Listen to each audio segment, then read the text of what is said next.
हरिओम बच्चों, आज हम अपने संस्कृत की पाठ्य पुस्तक संस्कृत मंजूषा के अंतर्गत अष्टम पाठ श्रम एव विजयते पाठ का वाचन यानी कि पढ़ेंगे और इसके हिंदी अर्थ, इसके अनुवाद को जानेंगे। आइए शुरू करते हैं। श्रम एव विजयते। पहले एक बार हम इसका वाचन कर लेते हैं यानी कि पढ़ लेते हैं, फिर इसका अर्थ जानते हैं। अमेरिका देशे एकस्मिन् स्थाने सैनिकानाम् आवासाय निर्माण कार्यं प्रचलन् आसीत्। तत्र द्वारादि निर्माण हेतोः काष्ठस्य गुरुतरः खण्डः नीयते अस्म। केचित् सैनिकाः बृहत्कायं तं काष्ठखण्डं भूमेः उत्थाप्य यानम् आरोपयितुं यतमानाः आसन्, किन्तु काष्ठस्य अतिभारत्वात् बहुप्रयत्नेन अपि ते अक्षमा अभवन्।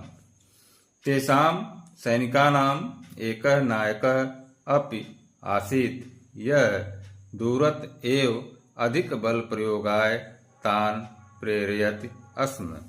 अत्रान्तरे कश्चन तुरंगाधिरूढः तत्र आगतः। स भारवहने अक्षमान् सैनिकान् विलोकयन् नायकम् अवदत्, किं पश्यत् भवान्?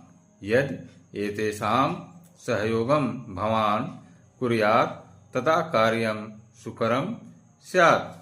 नायकः प्रोवाच, किं न वेत्ति भवान्? अहम् एतेषाम् अधिकारी अस्मि, कथम् एतैः सह कार्यं कुर्याम्? तत्कथनं श्रुत्वा सः अश्वसादी अश्वाद् अवातरत्। निजं कोटपरिधानं च अवतार्य भूमौ न्यदधात्। ततः असौ काष्ठखण्डस्य उन्नयने सैनिकैः साकं बलसाहाय्यम् अकरोत्। काष्ठखण्डः याने आरोपितः अभवत्। सर्वे तस्य सहयोगं प्राशंसन्। नायकः अपि धन्यवादं वितीर्णवान्। तदन स आगन्तुकः पुनः अश्वम् आरूढ्य नायकम् अभाषत, महाशय, यदा कदाचित् ईदृशः अवसरः आपतेत् प्रधान सेनापति वाशिंगटनः स्मर्यताम्, स पुनरपि आगमिष्यति। स्वसेनापतिं वाशिंगटनम् अभिजानं स नायकः लज्जितो भूत्वा क्षमाम् अयाचत। आइए अब इसके अर्थ को जानते हैं। अमेरिका देशे एकस्मिन् स्थाने सैनिकानाम् आवासाय निर्माण कार्यं प्रचलत्। अमेरिका में एक स्थान पर सैनिकों के आवास के निर्माण का कार्य चल रहा था। तत्र द्वारादि निर्माण हेतोः काष्ठस्य गुरुतरः खण्डः नीयते अस्म। यहाँ दरवाजे आदि के निर्माण के लिए लकड़ी के बड़े लट्ठे लाए जा रहे थे। केचित् सैनिका बृहत्कायं त काष्ठखण्डं भूमे उत्थाप्य यानम् आरोपयितुं यतमानाः आसन्। कुछ सैनिक विशाल लकड़ी के लट्ठे को भूमि से उठाकर यान में रखने के लिए प्रयत्नशील थे, किंतु काष्ठस्य अतिभारत्वात् बहुप्रयत्नेन अपि ते अक्षमा अभवन्।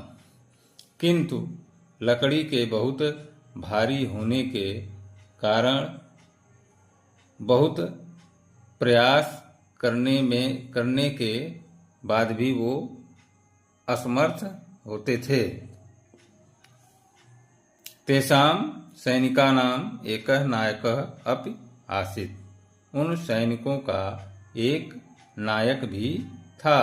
यह दूरत एव अधिक बल प्रयोगाय तान प्रेरयति अस्म, जो दूर से ही अधिक बल प्रयोग करने के लिए प्रेरित कर रहा था।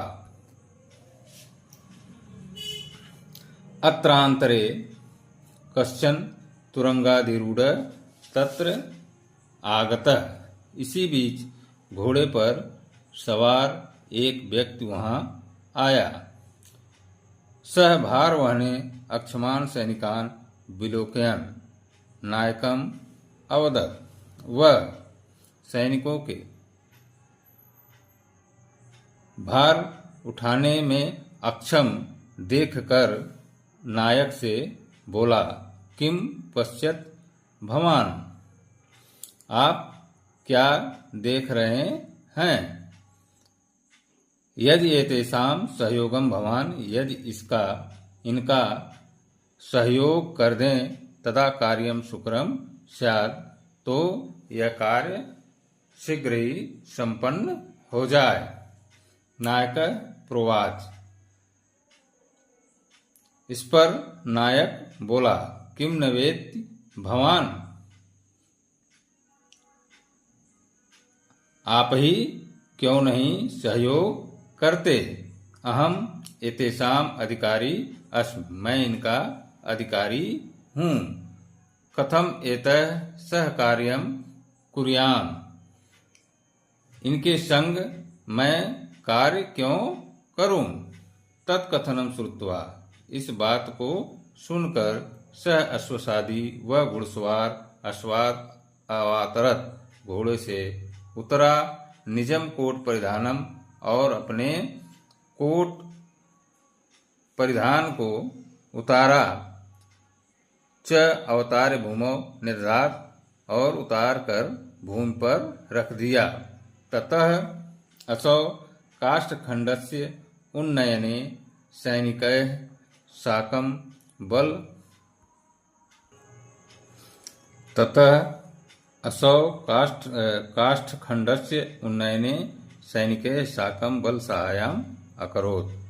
तथा वह लकड़ी के खंड को उठाने के लिए सैनिकों का बल सहयोग किया। काष्ठखंड यानी आरोपित अभवत, लकड़ी का टुकड़ा काष्ठखंड यान में आरोपित हो गया। लकड़ी के टुकड़े को यान में डाल दिया गया। सर्वे तस्य सहयोगम प्राशंसन, सभी ने उनके सहयोग की प्रशंसा की। नायक अप धन्यवादम वितीर्णवान, नायक ने भी उन्हें धन्यवाद दिया। तदम स आगंतुकः पुनः अश्वम आरूढ़ नायकम अभासत।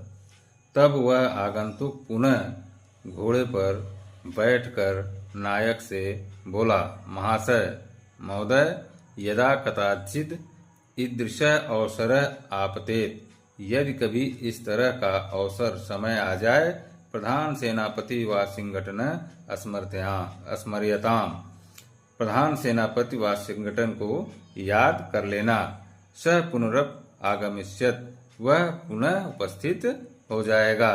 स्वसेनापतिं व सिंघटनम अभिजानम स नायक लज्जितो भूत्वा, अपने सेनापति व सिंघटन को जानकर वह अधिकारी शर्मिंदा हो गया। क्षमाम अयाचत, और क्षमा मांगने लगा। तो बच्चों, ये रहा आज के पाठ का हिंदी अर्थ। वीडियो को देखने के बाद लाइक करें, सब्सक्राइब करें और शेयर करें। अपना कमेंट अवश्य दें, जिससे हम आगे भी अपनी कमियों को सुधार सकें। धन्यवाद।